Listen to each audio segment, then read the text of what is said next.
morning. It is August 8th. It is a Friday. I actually have to leave to go to my office at 7 a.m., so I think I have enough time to squeeze this in and get it out before I start my day.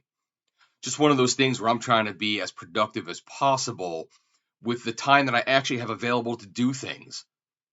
I could have easily not done this and just kind of like fiddled around and maybe looked at videos online for a while, but I'm trying to get away from that when I don't need to do that and actually get other things done in its place. But I digress. That's just what I'm trying to do here. Let me talk to you. Today we have And You, the Reader, Are the Universe by Dr. Donna Clovis. Okay, this is from a Balboa Press, a division of Hay House, what might be called a vanity press, but some people think that's a derogatory word to use. But here I am back with another installment of the writings of Dr. Donna Clovis. And this will be my 6th installment of her writings that I have in my book review section of this channel. And for the benefit of you, dear reader, to decide whether these writings are perfect for you to pick up at your bookstore or at Amazon and read for yourselves. I like to convey to everyone who is listening that I took notes on this or any book that I've done. Always see for yourself. All right, take the moments to read the words yourselves and see what you think of the words therein. It's actually one of the primary reasons why in my studio I've been recording that Project 2025 that's been in the news in America so much. Big topic of conversation over the past few years. And some can say it's full of hate. Some can say it's full of promise. But you can't say that very well if you're talking about someone else's opinion, another's opinion. If you personally don't read it, or in this case, listen to it yourselves, then your expert opinion on the subject is frankly relegated to, I heard it on Facebook, or Twitter says, which is a horrible way just to get an opinion on a topic sometimes. Everything that I say on this channel regarding books, I have read. And I take the time to make my notes on the topic so you can get what I will honorably denote as informed opinions, but they are filtered and colored through the prism of my own viewpoint. And that's what you're seeing and listening to right here. So, after that little bit of a preamble, let's get on with the show, shall we? For all you samurai readers of the printed page, I have another installment of the wisdom of Dr. Donna Clovis. I am making my way partially through her library of fictional novelettes that I found in one of those Please Take Me pop-up libraries that people put up in front of their homes. Take a book, share a book, I think people kind of call it. And through 2 of them, I was able to pick up 8 of these for free. And the thing that struck me dumb about all of them, every single one of them, is they're all personally signed by the author. Where's the signature page? I tried to get it while I was talking. There you go. Right there. The pen is washed out and might slowly come to focus. There it is. That's a little bit better there. This is happy reading. Enjoy. Donna Clovis. Or Love Donna, should I say. So everyone has these. And actually every signature is a little bit different as far as the message it conveys. But generally, if you get an author to sign your book, some people do it just to sell books, thinking that it will get out there at a higher premium, now that they have an actual autograph on it. And some get it done because they really enjoy it.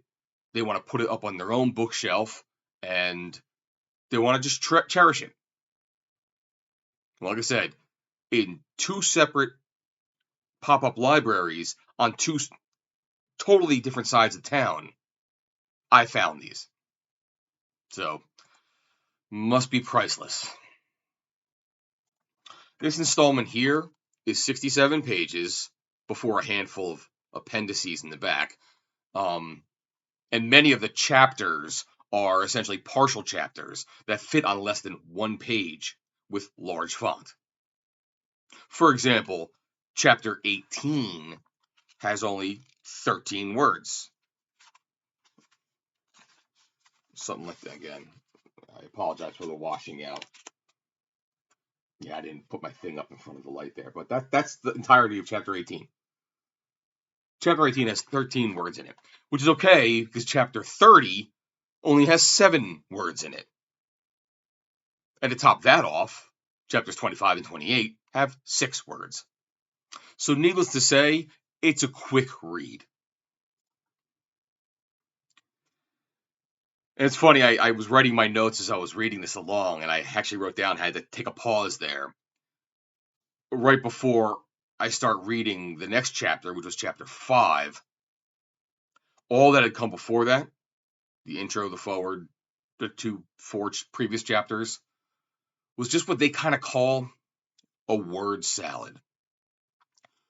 Words were forming sentences, but those sentences don't seem to coherently form a narrative. While technically and literarily true sentences in the English grammar perspective, they don't appear to purvey a coherent thought in the way that a book is supposed to convey. Here's some examples. In the introduction, it just claims that you, the reader, are just someone else's dream. And it leaves it right there. In the forward, as you are the universe, there's an Om of existence. I guess that's a mantra, like Om. Oneness is divinity. And there's a sound of God. I think the Om might be the sound of God. And that's about it. Chapter 1. The mystic landscapes of infinite possibilities are hidden within Einstein's classroom. This is at Princeton. She references Princeton pretty often. For in the darkness of the dream theater are palaces of the night that pass through divine light, which cut a hole in the everyday, stretching time and space, moving so quickly beyond a distant cosmic hum.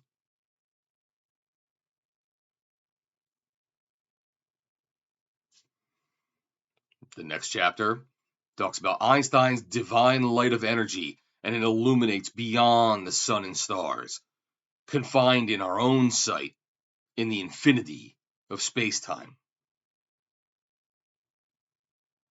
Moving further, chapter 3, we exist in Einstein's classroom, Einstein's sacred realm of black hole sound, resonating 57 octaves below middle C in space.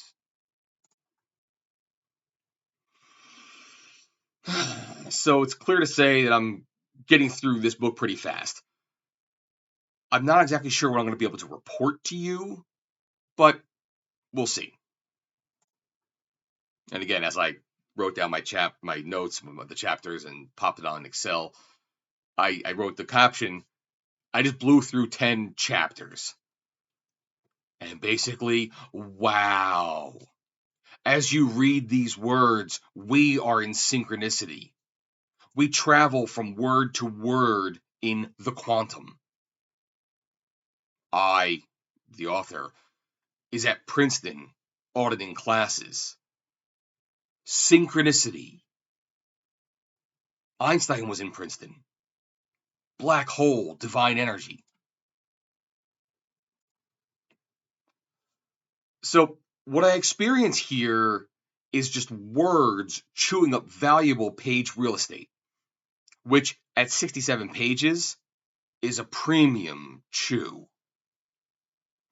Oh, and by the way, all the chapters begin on the right-hand side of the page. So if a chapter ends here, and this is the whole chapter, when we turn the page, the next page is blank, and then it starts again on the next page. So something like 65 of the 67 chapters in this book, I'm sorry, those are pages. I think it's 34. Something like 32 of the 34 chapters in this book, the backside of all the pages are going to be blank. So that whole page is like skipped, or like I said, chewed. And at the end of the book, there are a few appendices. I'm not exactly sure why, but Appendix A is the divine and diabolical masculine. B is the emergence of the feminine. C is synchronicity, quantum consciousness in the extreme. Appendix D, creative writing as a gesture of synchronicity. I thought there was an E. I just can't turn the page. No, it just says Appendix E, something about great themes or something like that. So, and the thing that struck me, because I was actually sitting by the side of the pool, and I had finished the last book, The South of Black Forgiveness. And I was like, well, I'm here. I got time. Let me pull out this next book. I'll get right into it immediately. Again, they're so small, I can blast it out in a heartbeat. It takes me longer to write my notes than it does to read the book. But what I noticed was immediately these appendices in You, the Reader, or the Universe are exactly the same as the appendices in The South of Black Forgiveness. In fact, I went and I pulled the other ones off my shelves, and they're all the same. Every book has these appendices. And here it's like something like 18 pages of appendices are transcribed from book to book to book. So if I do the math here, in total there's 88 pages, right? 92 if you count the intro and forward. And of the 92, 18 are the rewritten appendices. And 36 of these pages are blank. That's 54 pages of just either repetition or blankness, mainly blankness, which leaves you 38 pages with words on them to read. And keep in mind, this book is divided into 34 chapters. So this is what you get with the culmination of $8.99 as a retail price of this book, published through a Vanity Press. And what are we getting from these 38 pages? Dr. Donna Clovis continually talks to you about taking you on a journey. Oh, by the way, I say it like that intentionally. Every time the word you is written in the book, it's capitalized. I want to give you an example here, but so few words on pages, it's hard to say. Again, I apologize. It's going to be washed out for a second, but I'll give this here. But yeah, every time you is there. So I say it like taking you on a journey. Okay, so I might do it like this. So there's a U there, capitalized. U's there, capitalized. It's all you. And I guess that's one of those things where it's trying to be more personal by talking to you. I'm helping you. You go on a journey with me, kind of a thing. And that's even why in the cover, this you is actually capitalized, and you, the reader, are the universe. So she's talking about taking you on a journey. But with this journey, there really is no defined destination. There's not even really an origin point of where you journey from, nor is there a definition of what journey is. It's just on a journey. So she wrote the words, you read the words, journey. Not to Narnia, not to the times and lives of Jesus Christ, hell, not even to Einstein in Princeton. It's a made-for-TV sci-fi plot from like the 80s, and it tries to use terms like quantum entanglement, divine, E equals MC squared. And there's other non-defined and non-applied concepts. It's taking you on a journey through commercial book sales to the land of, what the fuck are you saying?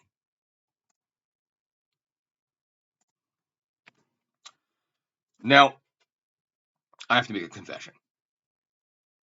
It's only like 15 minutes. So I don't know how to end this video. I feel there's been two paths. Okay. Path A I have failed you. I've been unable to give you a proper synopsis of the 36 partial pages of Dr. Donna Clovis's work here, and let you be an informed reader. My simple mind was unable to grasp the genius of this work and boil it down to a simple message to you in an effort to inform you of what is within.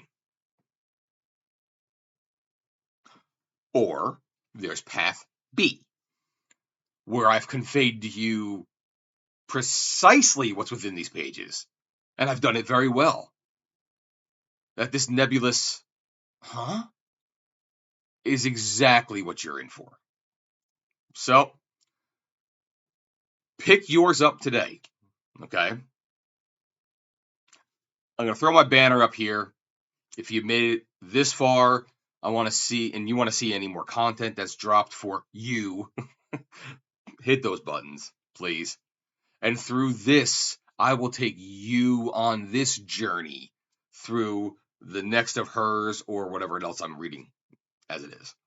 I do have another completed book next to me. It's a Dresden File book, and I'm almost done with another Splatter Western book, so I should be back up.